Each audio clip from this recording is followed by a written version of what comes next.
Hello, grade 12s. This is Mr. Trick, and this is going to be our first of several flip lessons on the Second World War.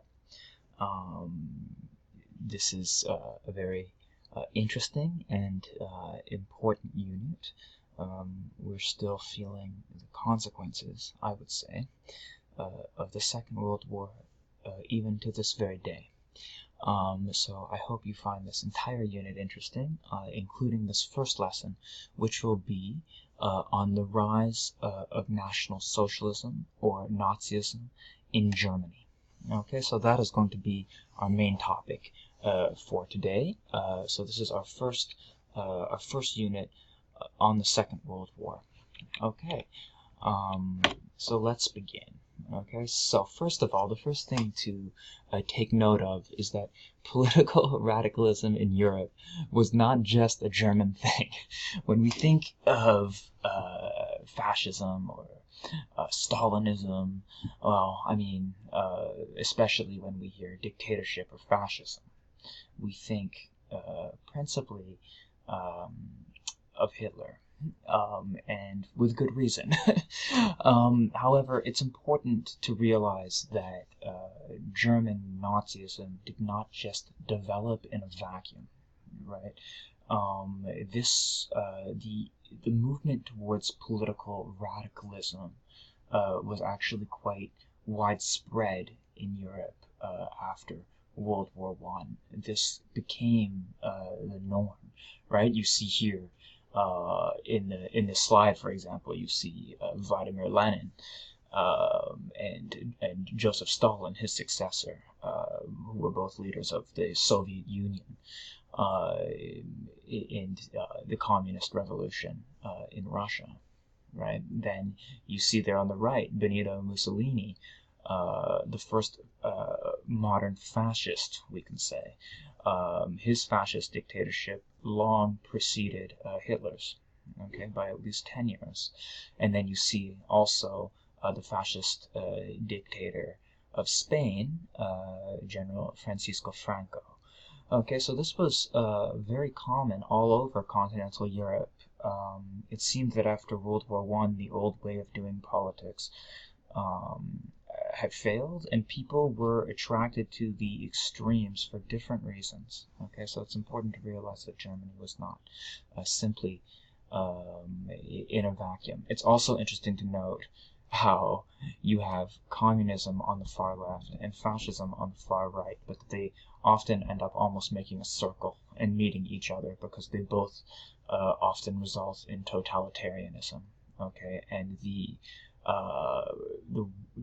universal pervasiveness, the universal involvement of the state and state coercion at all levels of society. Okay, so that too is interesting to note. Okay, let's carry on. So now that we've established that this is not just a German thing, let's take a look at the specific situation in Germany, since it is really there that we do need to start looking for the roots of World War II.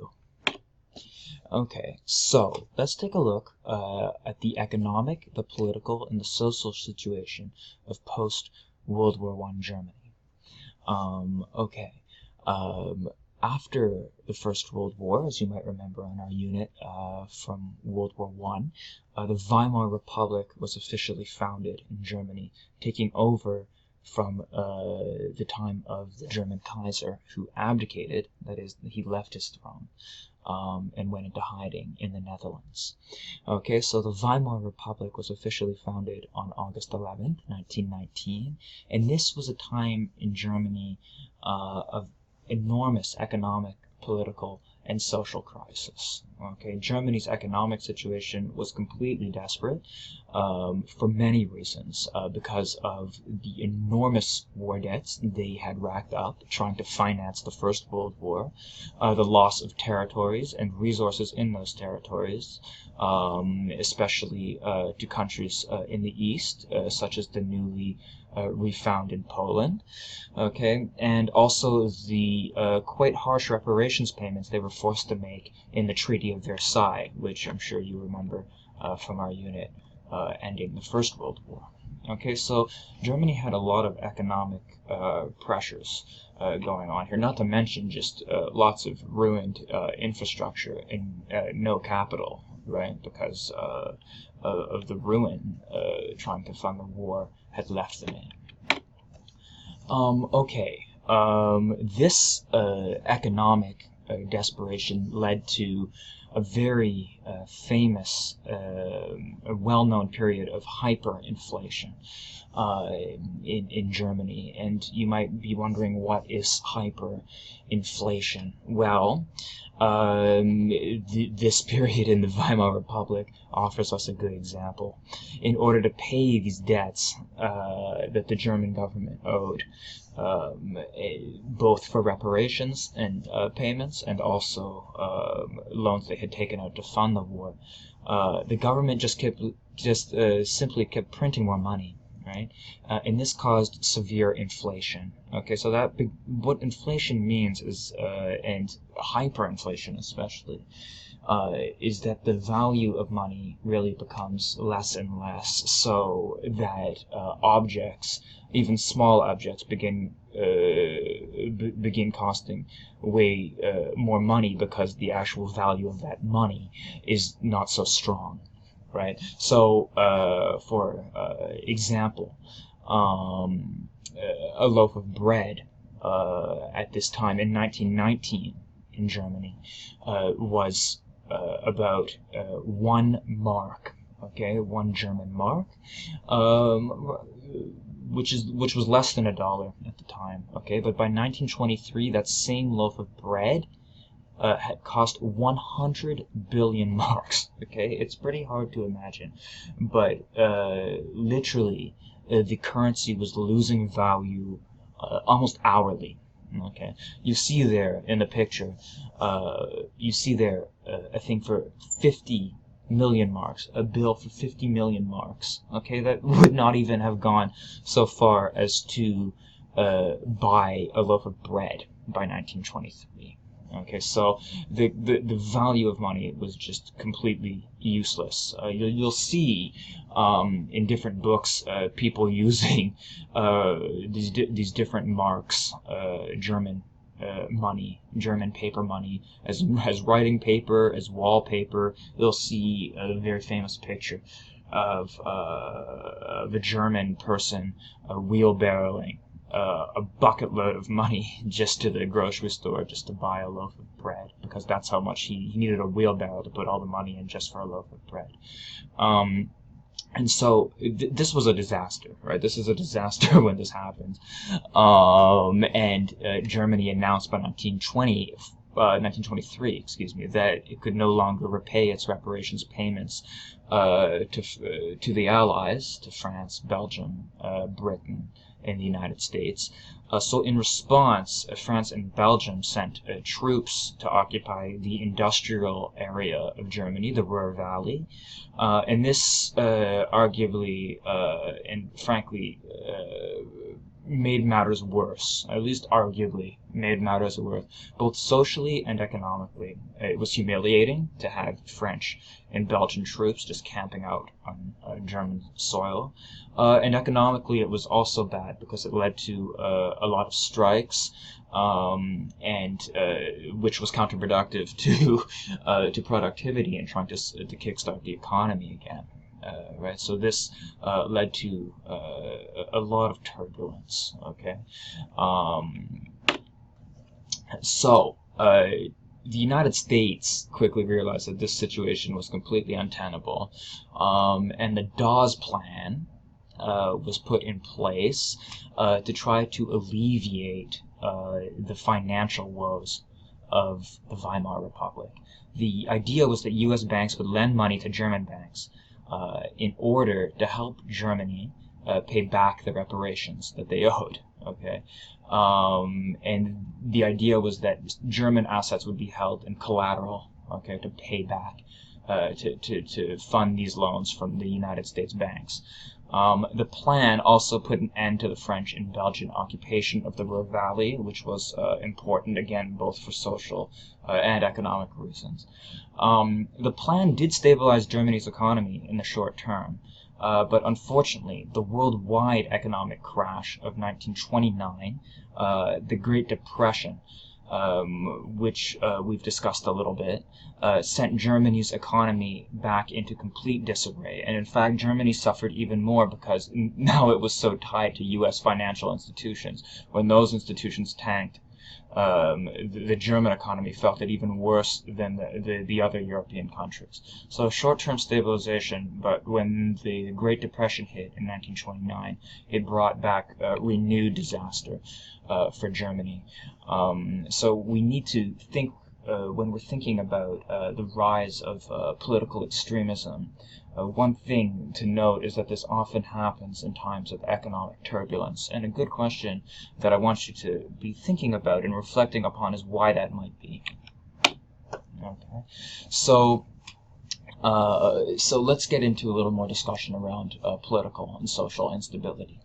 So from the very beginning, radical groups on both the far left and the far right were causing a great deal of instability in the Weimar Republic. Okay, this was very difficult to get under control. The communists of the radical left wanted nothing less than a complete workers' revolution. And the nationalists and the monarchists of the radical right wanted to preserve the very hierarchical politics and very hierarchical nature of German politics and society, and to look also to militarism, or at least a very prominent military presence as a backbone of German identity. Okay, so you see here you have two very clashing views of the way society should look, and not a lot of people are falling in the middle ground, or at least it doesn't seem that way when there is so much turbulence going on. Okay. So this tension between the far left and the far right, between communists on one side and far right nationalists and what we will later come to call fascists, who also tend to be militarists. The tension between these groups often led to street fighting in the major cities of Germany, in Berlin, in Munich, etc. Okay, to make matters even worse for the Weimar Republic, both of these major groups, these extremist groups on both the left and the right, founded paramilitary organizations of their own. Okay, paramilitary literally means beside the military. In other words, groups, political groups that pretty much had their own private military forces running around as well, which you can imagine puts the government in a very difficult position. It's in a three-way. It's in a two-way fight and a three-way overall fight. So you have every side fighting one another. It made things very difficult, obviously, for government soldiers to try to bring things under control, with both left-wing and right-wing paramilitary groups also fighting it out in the street, fighting each other and fighting the government troops. Okay. You might be wondering why so much instability. I mean, what was causing all this political and social instability? And the truth of it is that there were many factors that we need to look at here as to the instability in Germany at this time. There was simply the humiliation of losing World War I. And the huge numbers of casualties suffered. Right, Germany suffered well over 1 million dead, 5 million injured, and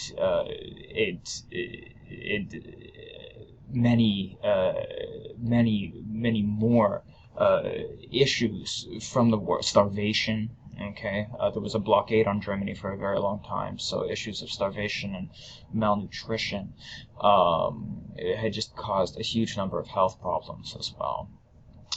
There was also the idea of political compromise as weakness, unfortunately. Like I was saying before, just on the far left and the far right, you have this idea that it's an all or nothing game. It's either we have the workers' revolution on the left, or we have the strong king or strong leader and a strong military and a very hierarchical society on the other. There's no compromise in between. So trying to find middle ground was seen as weakness by a growing number of very dissatisfied people. I would say especially younger people. There were also rapid social changes taking place in society, in German society at this time, that ran into conflict with traditional values. Okay, so new musical tastes were entering the Weimar Republic at this time, modernist art, jazz. You had lots of African-American jazz influences coming over. You also had changes in women's roles in Germany beginning to take shape at this time. But this clashed with a very traditional view of German values, which was fairly hierarchical, very patriarchal.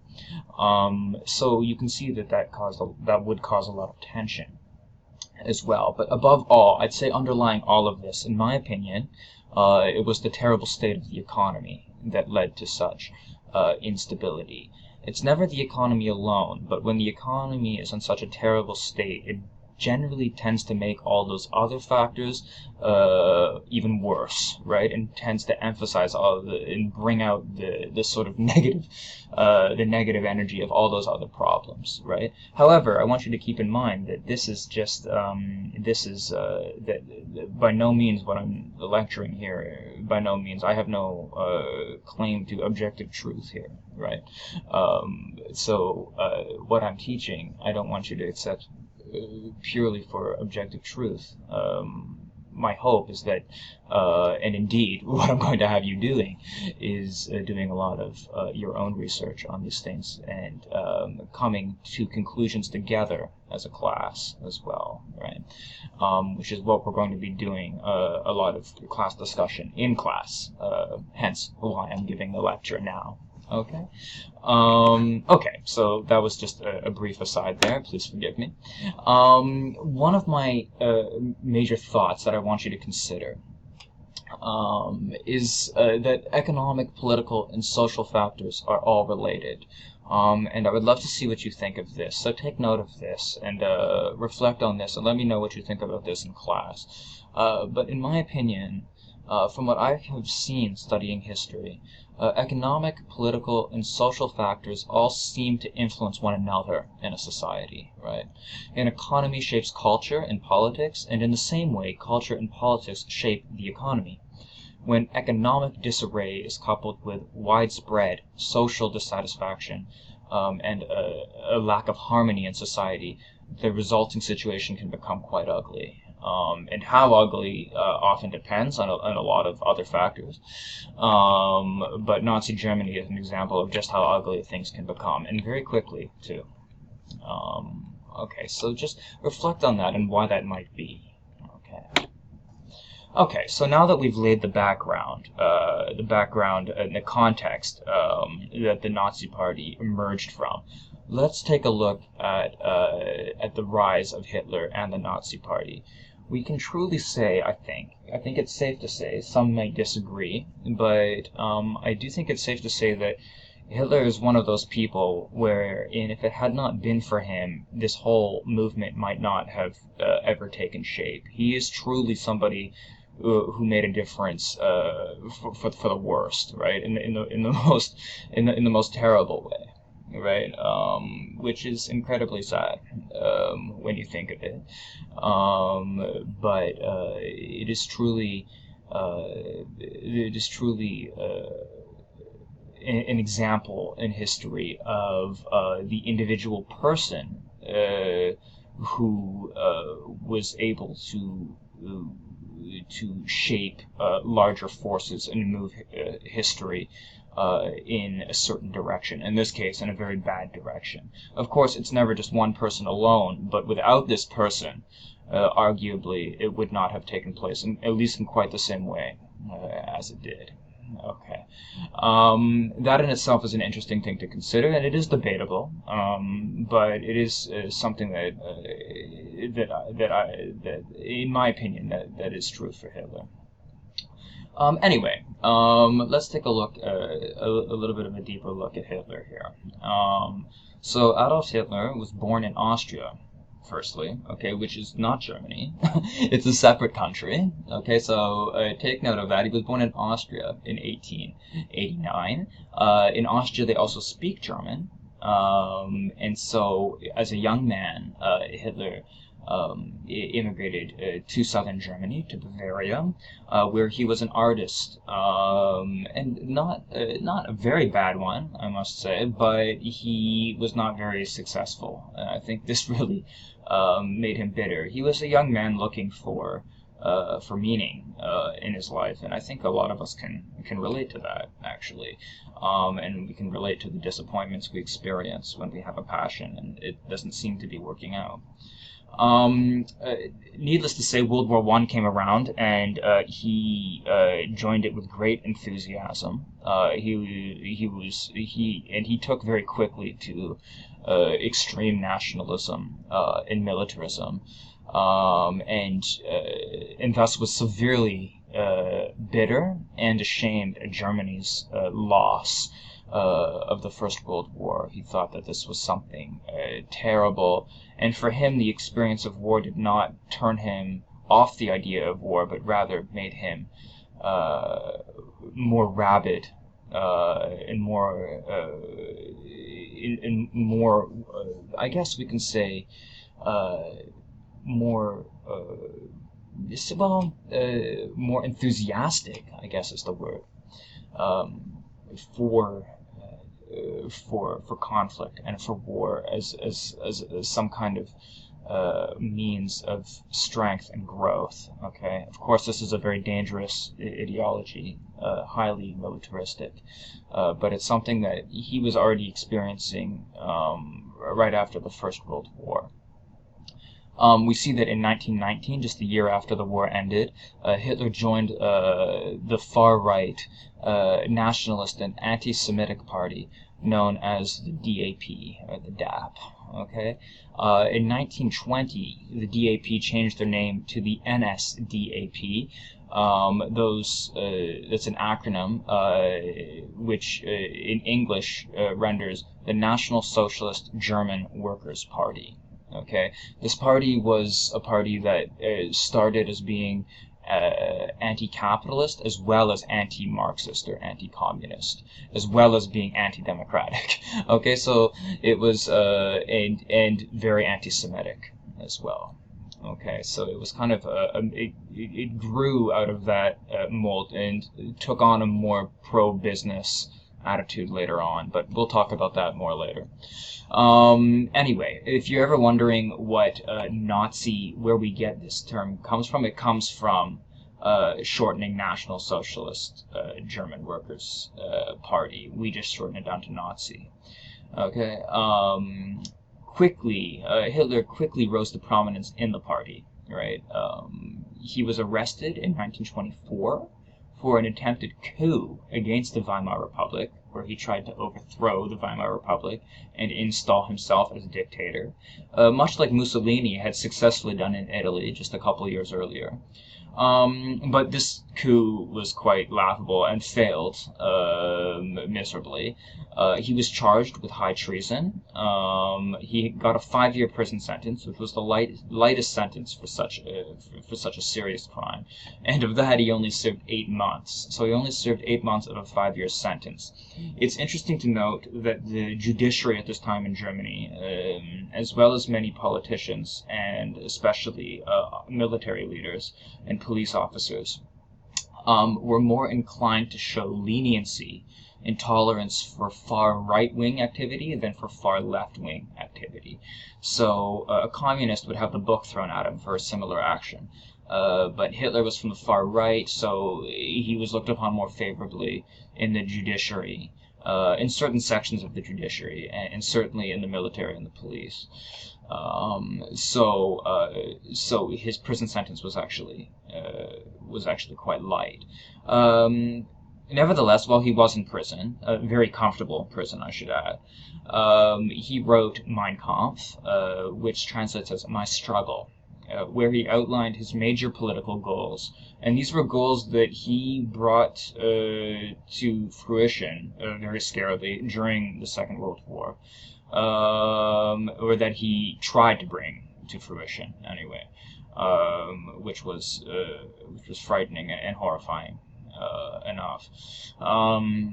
These political goals included subduing the Jewish people, keeping the German race pure, and making it the master race, right?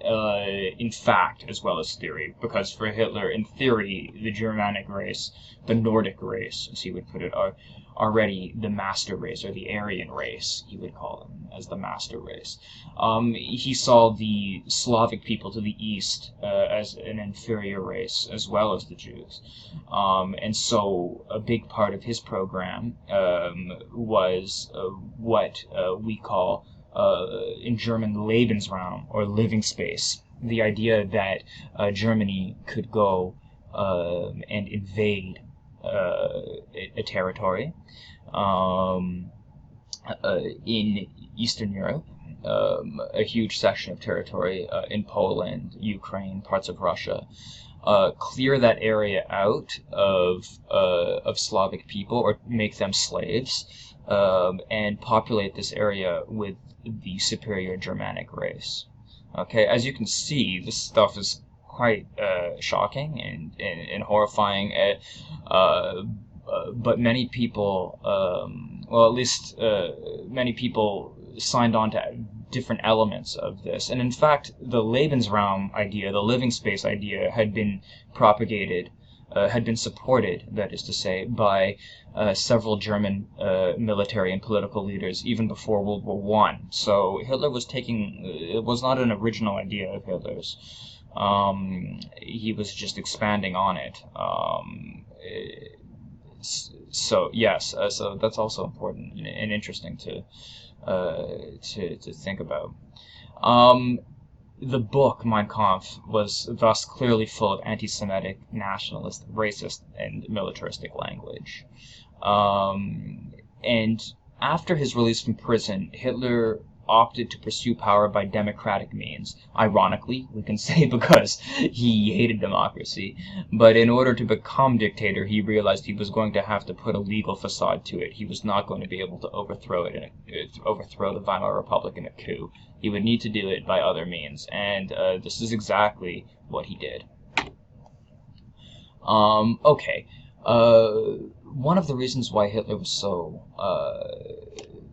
popular was that he was an especially influential public speaker, right? He even, as you can see in the photos on the left-hand side, he deliberately practiced his dramatic hand gestures and the pitch of his voice on a mirror, right, in order to elicit a maximum response from the crowd. His style was infused with passion and rage, and he told many Germans what they wanted to hear, right? He told them that losing the First World War was not their fault. It was a conspiracy between Bolsheviks, that is, Soviet communists, and Jews who betrayed the German nation on the home front and backstabbed the fighting soldiers at the front. This theory became known as the stabbed in the back theory, right? Of course, it is all mythical, but of course, many people wanted to hear this because they did not want to think that Germany had actually lost the war, because it was simply tired and could no longer go on. He argued that these groups, too, Bolsheviks and Jews, were still holding Germany back, right? And that their goal was the destruction of Germany, right?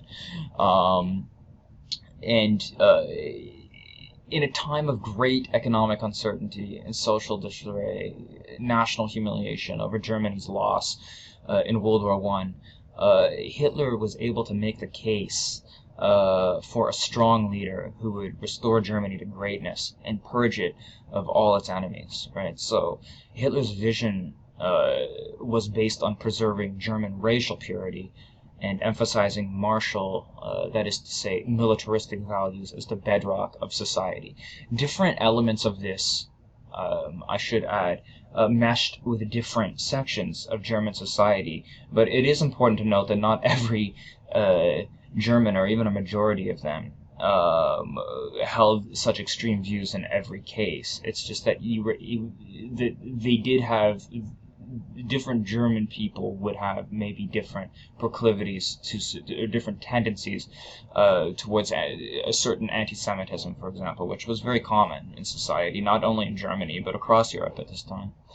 Okay, so that's important to remember as well. Racial purity as well. Hitler took the whole racial purity thing to the next level, but of course in Europe at this time, not just in Germany, but in Europe, the idea of the white race being the superior race was commonly believed, for example. So Hitler was building on something that was already there and just expanding and taking it to the next crazy level, if you will. I'd like you to read that the quote I found from Alfons Heck, who is a German historian, reflecting years later on an experience listening to Hitler speak as a child. He says, "We erupted into a frenzy of nationalistic pride bordering on hysteria. For minutes on end, we shouted at the top of our lungs, with tears streaming down our faces, 'Sieg Heil, Sieg Heil, Sieg Heil.' From that moment on, I belong to Hitler, body and soul." Okay, so this is the kind of emotion that Hitler could elicit from people. People who were tired and desperate and ready to listen to anything to try to try to bring some measure of honor and economic stability back to Germany. Right? Hitler was offering was offering a vision for a renewed Germany, and for employment, frankly, as well. We'll get into that. We'll get into that in just a bit as well. Anyway, keep that in mind, that he was a very powerful public speaker, very charismatic, and knew how to manipulate the crowd. And that quote from Alfons Heck is very strong indeed in making that point. Okay, so Hitler becomes chancellor. So by 1933, the Nazi Party, which was led by Hitler by this time, had worked their way up to become one of the more prominent political parties in the German parliament, which is known as the Reichstag, okay, or which was known as the Reichstag. The political instability of this time was characterized not only by radically different competing visions of society, but also by the fact that the German parliamentary system kept failing and new elections were taking place very frequently. So we get what is often called election fatigue. So people are going to the polls often, at times every few months. There were two elections within 5 months of each other, with no visible improvement in economic or social life. There's complete political gridlock. And the reason for this was that there was not one or two parties even that could get a majority to pass legislation in the German parliament, which meant that when legislation failed, much like when legislation fails in a minority parliament here in Canada, the parliament is dissolved, right, and new elections must take place. This just led to a lot of instability because, and as you can imagine, people were not really, a lot of the politicians were not in the mood for compromise.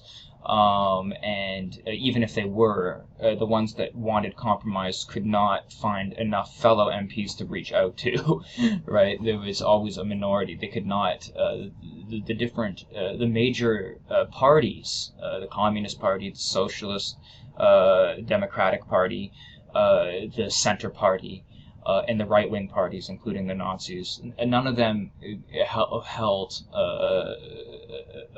or were able to form a majority. Okay, so that is another reason why the political situation at this time was so unstable. In response to this, President Hindenburg very reluctantly made Hitler the Chancellor of Germany on January 30th, 1933. The Chancellor is much like our Prime Minister here, okay? After a great deal of urging from influential politicians and business leaders, who insisted that Hitler could bring a measure of stability to Germany's chaotic political life. Okay, so the mistake was here that these people, these political leaders and business leaders, thought that they could install Hitler and then control him.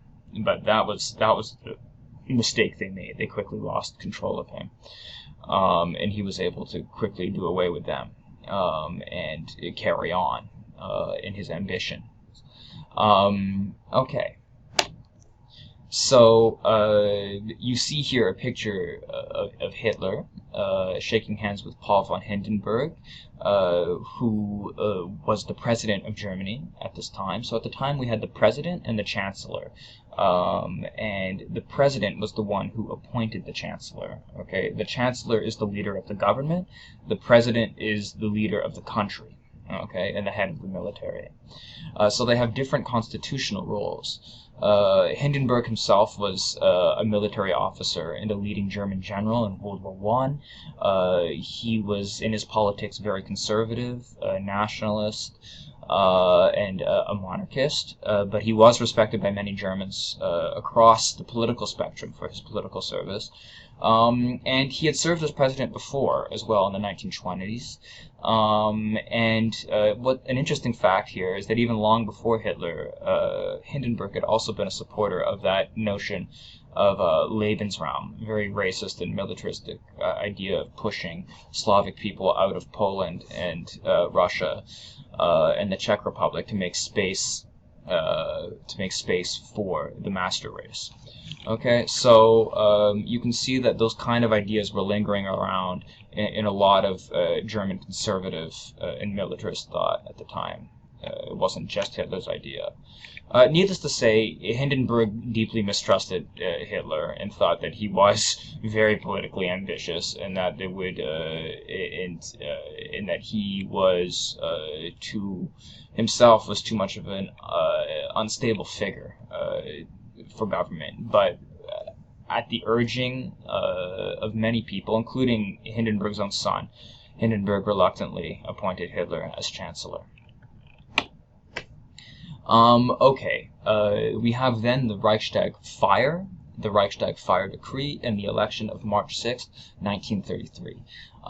So after Hitler became chancellor, he quickly put key Nazi Party members in charge of probably the two most important government ministries for domestic affairs, which is the Ministry of the Interior and the Ministry of the Interior for Prussia, which was Germany's largest region, in order to increase Nazi control over the police in Germany. Okay, so this is the first attempt to gain control over the police force. Which he was able to do quite alarmingly quite quickly, as we'll see. A new parliamentary election was scheduled for March 6th, 1933, so just 2 months after Hitler has become chancellor.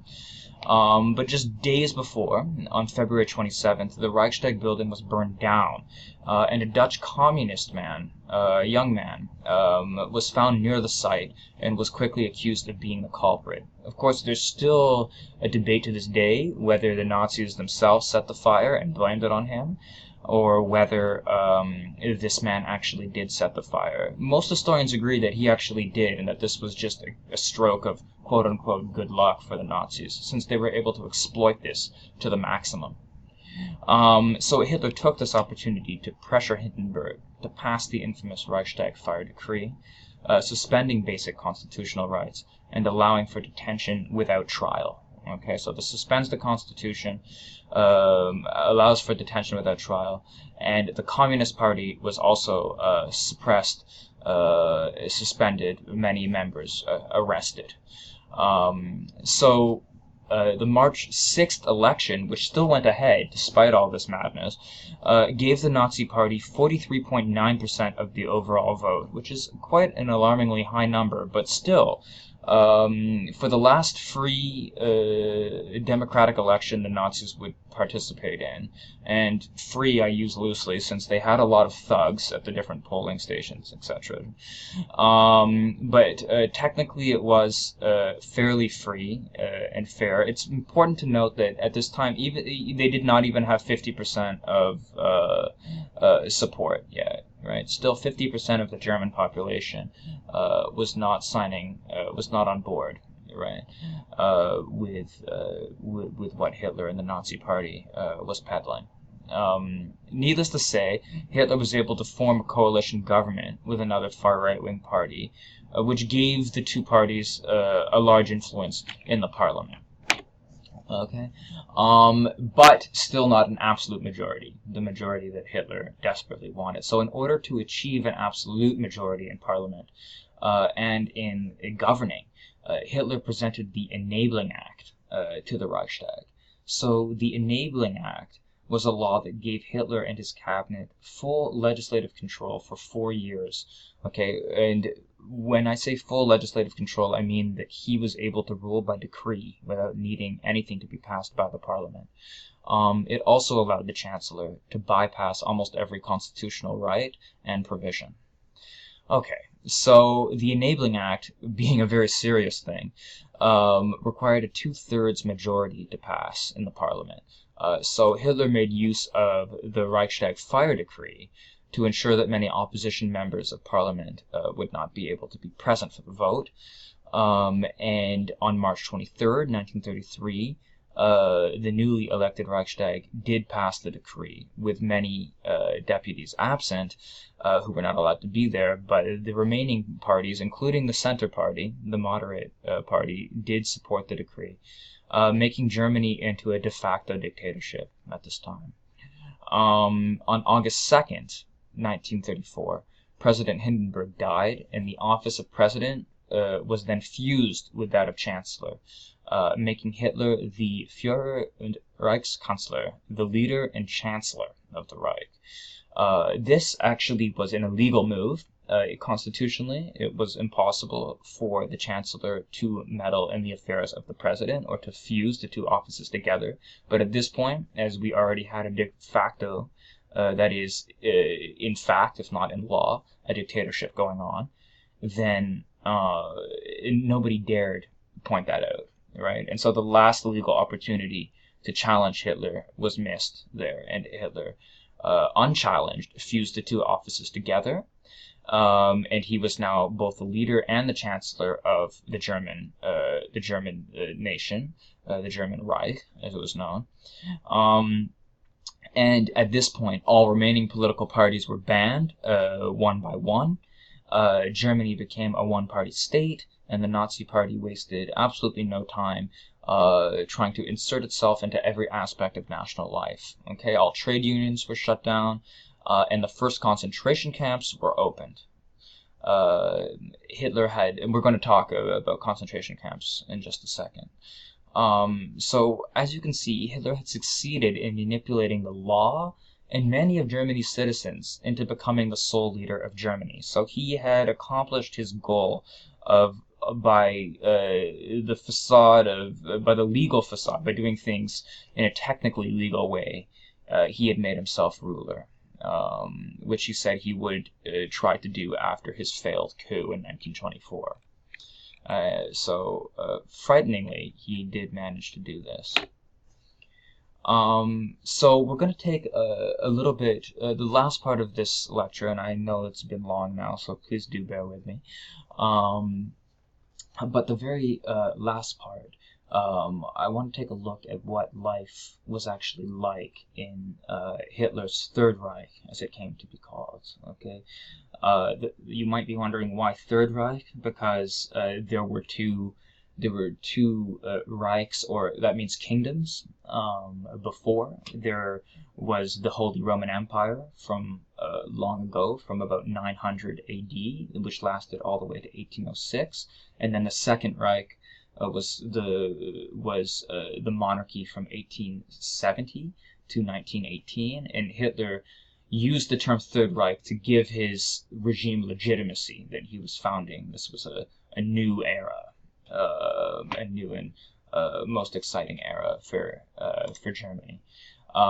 It's important to note that many Germans now, especially German politicians, and legally speaking, refuse to use this term because it gives legal credence uh, to to a movement that is that was operated far outside the law, in point of fact, and that it was not actually any kind of established kingdom. But anyway, I just explained that just so you understand why. You'll hear Third Reich a lot, and so that's the little history behind it. Okay, so the first thing that we notice when we're looking at domestic politics under the Nazis is that they waste no time in ramping up anti-Semitist rhetoric, that is to say, discrimination of the Jewish population in Germany. Okay, so Hitler moved rapidly to gain control over the army, the police, the civil service, including teachers and doctors, and the judiciary. Okay, so there will be no separation between the judiciary and the other branches of government, which I'm sure, as you've learned in civics class, is foundational to any attempt to govern democratically. Increasingly harsh legislation was introduced against Germany's Jewish population, barring them from the civil service and all government-regulated professions, which included teaching and medicine. This often drove many Jewish people out of their middle-class jobs and into very menial labor. And remember, there was not a lot of it because the Great Depression was still going on at this time. So this impoverished a lot of Jewish people and just made life just unimaginably difficult for them.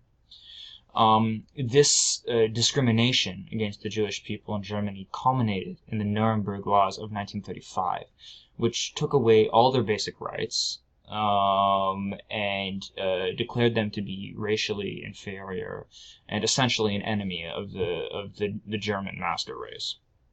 The laws, however, were not put into force until after the Berlin Summer Olympics of 1936, since it would have looked bad internationally to put these laws in place beforehand. So for appearance's sake, these laws were not put into force until after the Nazi regime had hosted the Summer Olympics of 1936.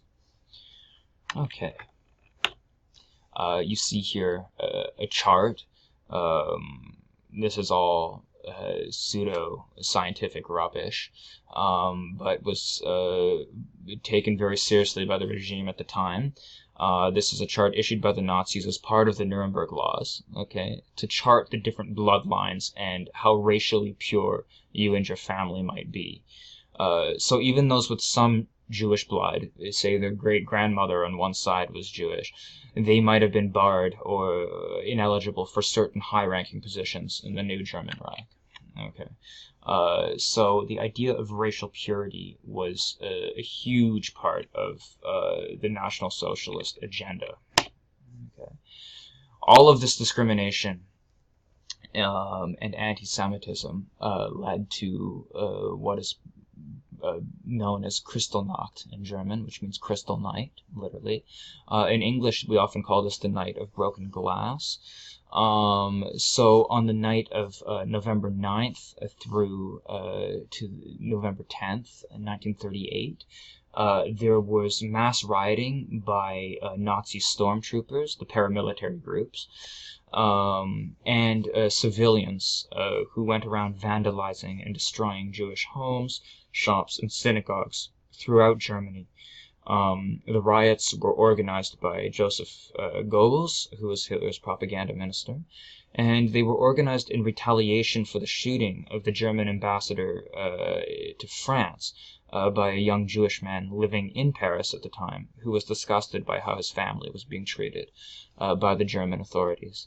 Now, ironically and sadly, the ambassador who was shot was himself under suspicion by the Nazi regime and himself was thinking of quitting precisely because he himself, this ambassador, was so disgusted with how Germany was treating its Jewish population. So ironically, he was not on board, but as he still represented Germany officially, this very disgruntled young Jewish man in Paris decided to assassinate him to send a message. Unfortunately, it made things a lot worse, as it led to this night of severe destruction. Over 91 Jewish people were killed, and 30,000 more were rounded up by the authorities and sent to concentration camps for months. They were kept there for a few months and treated very badly, as you can imagine, but they were later expelled from Germany. So at this point, I'd just like us to consider a couple questions. Okay, so according to the research of historian Sarah Ann Gordon and primary source material from foreign diplomats in Germany at the time, many German citizens seemed to be disgusted with what had happened during Kristallnacht. Some paramilitary leaders and members of the Hitler Youth even refused to carry out Goebbels' orders, while other ordinary members of the Nazi Party actually helped protect Jews that night. What might this tell us about racial, political, and anti-Semitic attitudes within German society during the time of Nazi rule?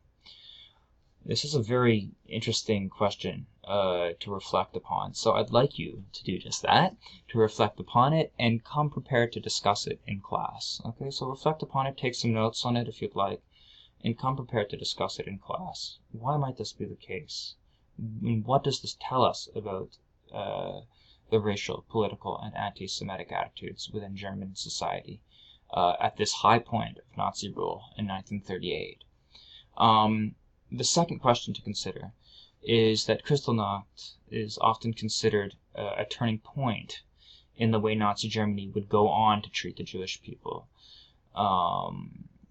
Why do you think it is often considered this way? In order to come to a conclusion, I'd like you to do just 15 minutes of independent research on Kristallnacht, using one of the online encyclopedias you have access to, using your school account. And be prepared to discuss this question together in class as well. Okay, so let's talk a little bit about a very depressing topic, which are the first concentration camps. Often, I think, in our popular imagination, we confuse concentration camps with extermination camps. In fact, there is a difference between them, though some were both concentration and extermination camps.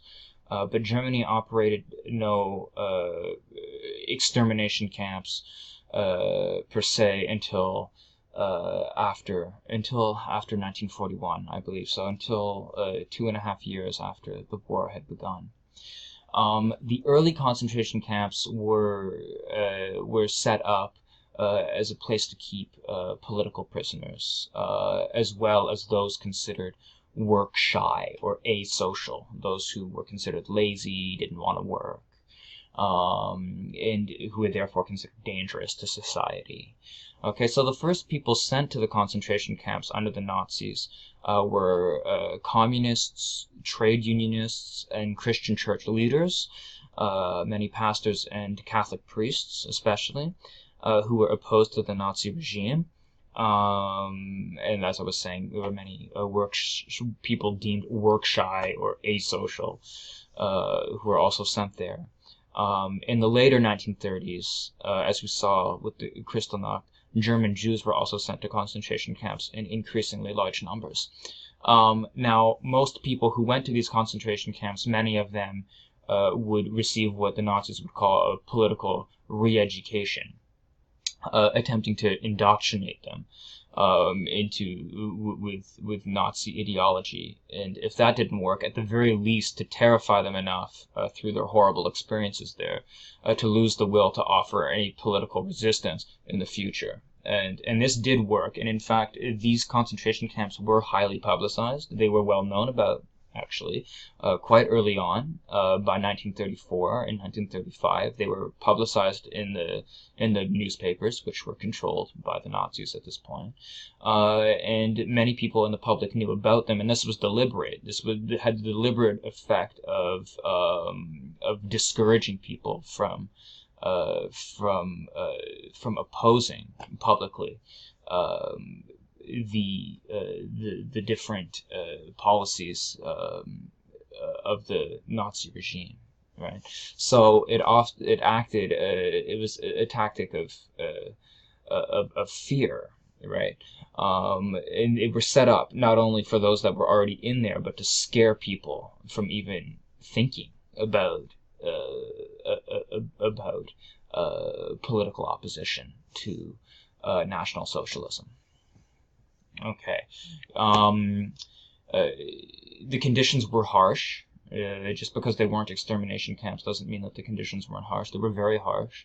And of course, many thousands of people would die in these camps before the war and during the war due to mistreatment and disease. Medical experimentation took place, including amongst many Polish Roman Catholic priests who were held there during the war, who were deliberately given malaria.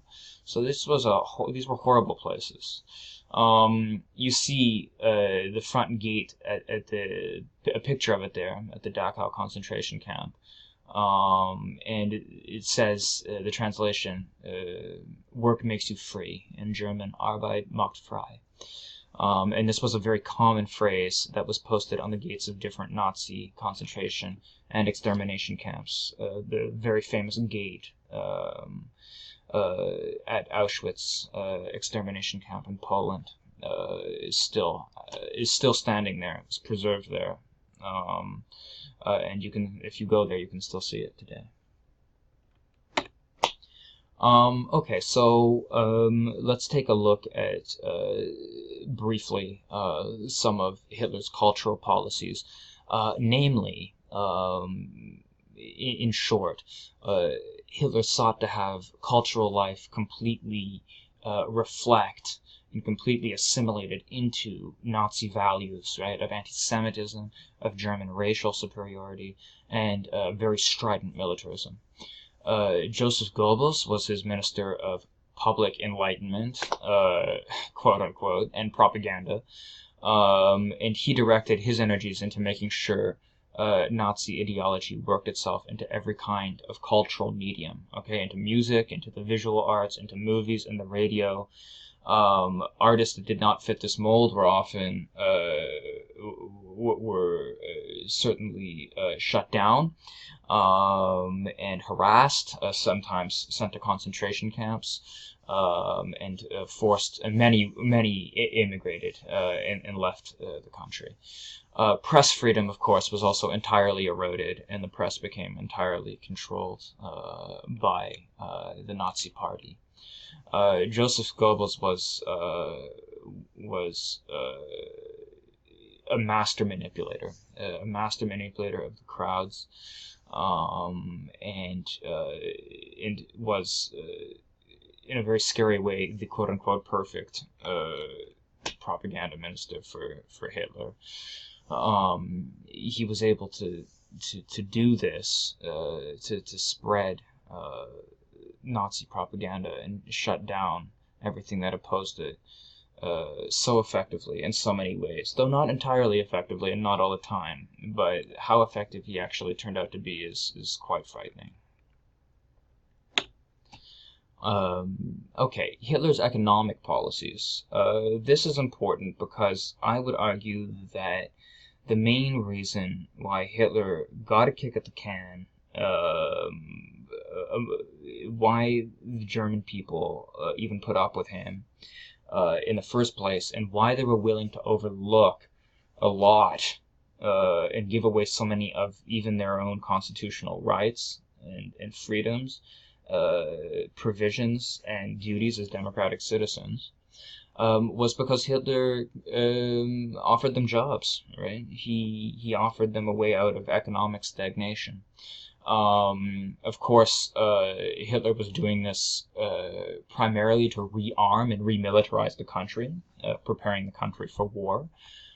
Which, of course, rearming and remilitarizing was in direct violation of the Versailles Treaty, since Germany, as you might remember, was only allowed a small defensive force of 100,000 men, no tanks, no offensive weapons, no air force, no navy. But he deliberately violated this and had every intention of doing so from the very beginning.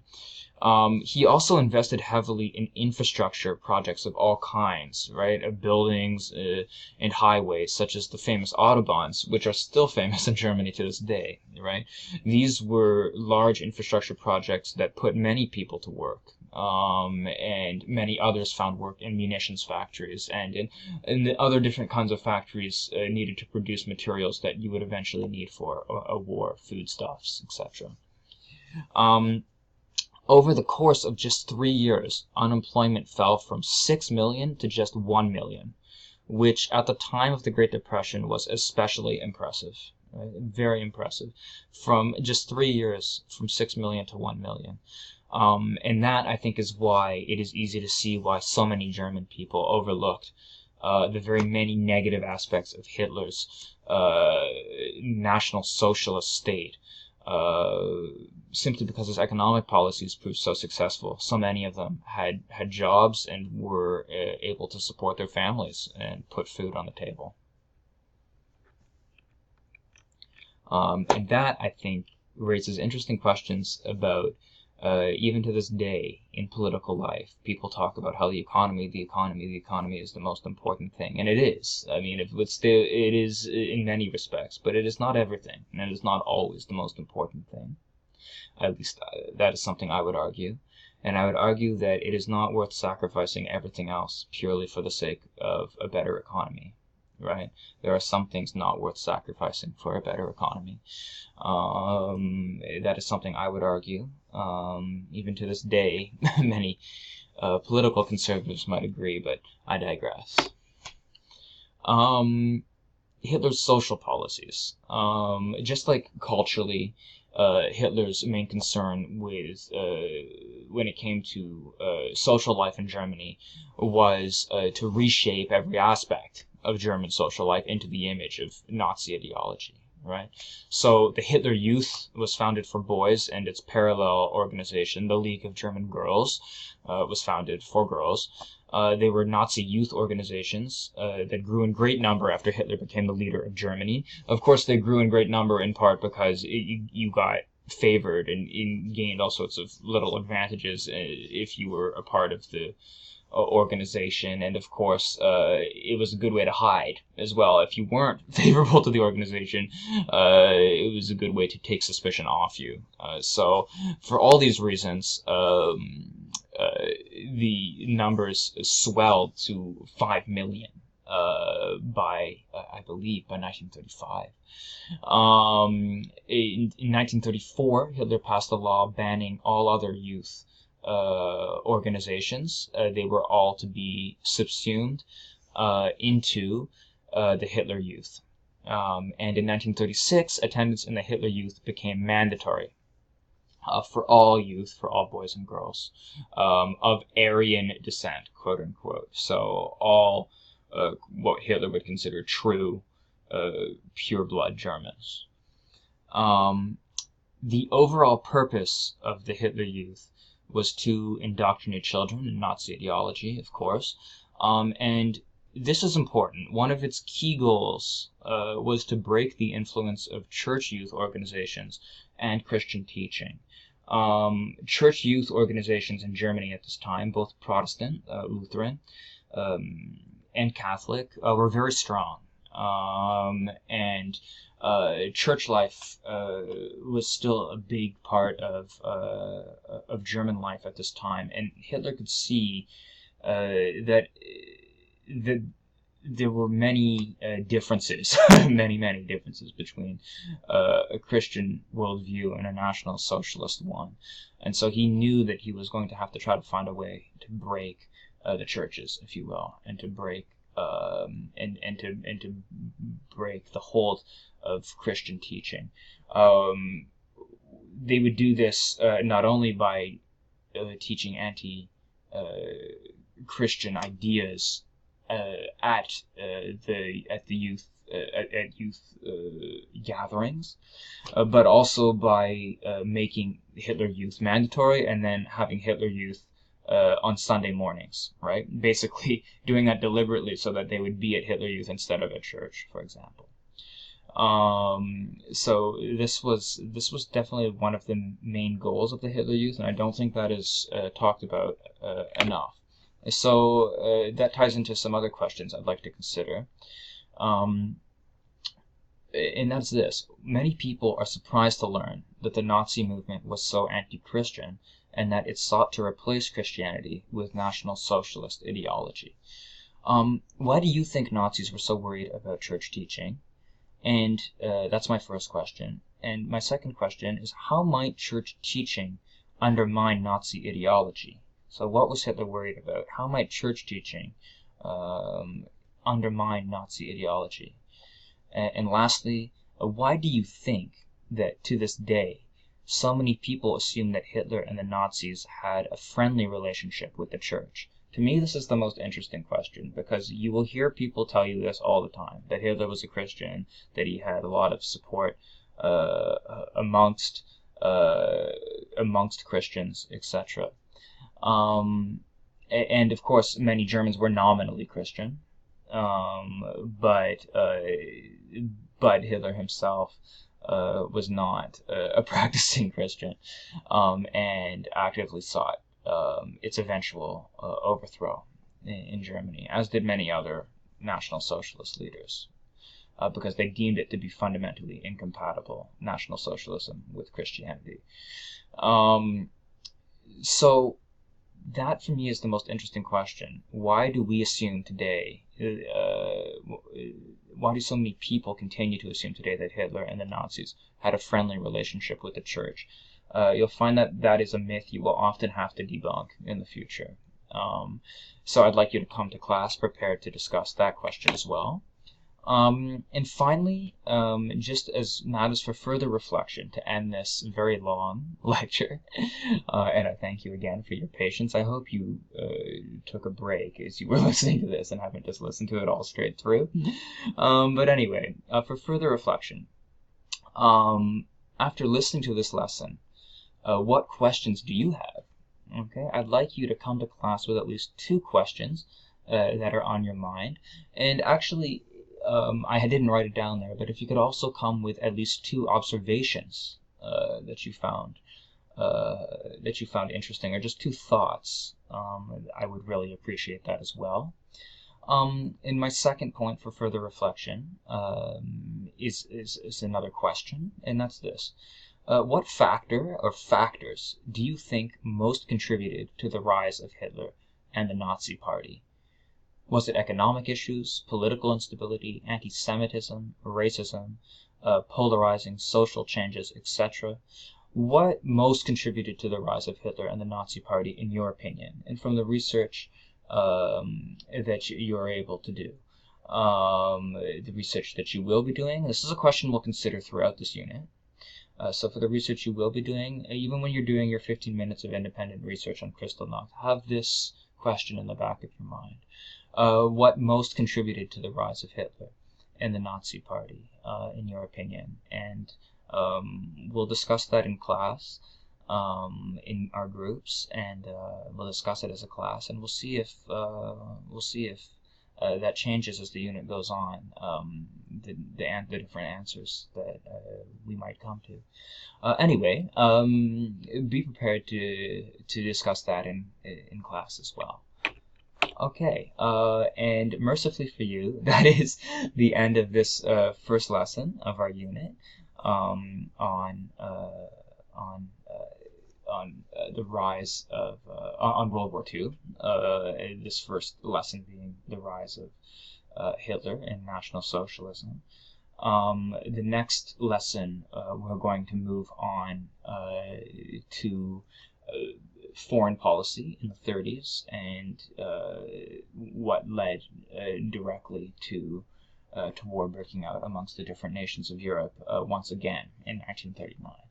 Hopefully that one won't be as long either. I'm sorry again for the length of this, but it is an extremely important and a somewhat complex topic as well, and also, in my opinion, very interesting.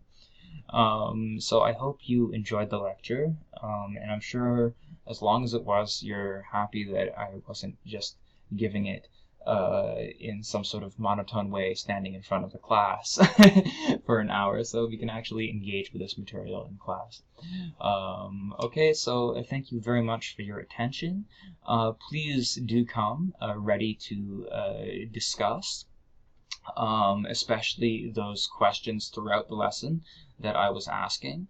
I would really appreciate that a lot, as would your fellow classmates. And I appreciate, and I look forward rather, to taking this up with you the next time we meet in school. Okay, thanks very much for your attention, guys, and have a great day. Bye-bye.